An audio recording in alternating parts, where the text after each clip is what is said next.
National লাইফকে আন্তরিক ভাবে ভালোবাসি। আপনারা এখানে যারা আছেন প্রত্যেকেই ন্যাশনাল লাইফ ইন্স্যুরেন্স কোম্পানি কেউ 20 বছর, কেউ 25 বছর, কেউ 30 বছর আমরা কাজ করে রাখছি। আমরা ন্যাশনাল লাইফের সাথে অঙ্গাঙ্গি ভাবে রক্তের মতো আমরা মিশে গেছি, ঠিক কিনা? যার কারণে আমাদের এই শক্তি, যার কারণে আমাদের আজকের এই অর্জন। আমি আপনাদেরকে বলবো, আজকে যে আমরা 10 থেকে 15,000 আমাদের কর্মী কর্মকর্তা এখানে এসেছি, তার মধ্যে আমরা কোম্পানি খরচে এসেছি মাত্র 2,000। বাকি যে সমস্ত লোকরা কর্মীগুলো আসছে তারা কিন্তু ব্যক্তিগত খরচে এসেছে। এটাই হলো ন্যাশনাল লাইফ ইন্স্যুরেন্স কোম্পানির সবচেয়ে বড় অর্জন।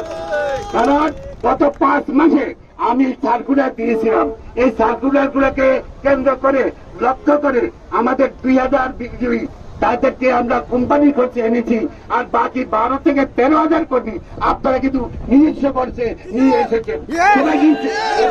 এটাই হলো ন্যাশনাল লাইফের শক্তি, এটাই হলো ন্যাশনাল লাইফের অর্জন, এটাই হলো ন্যাশনাল লাইফের গৌরব।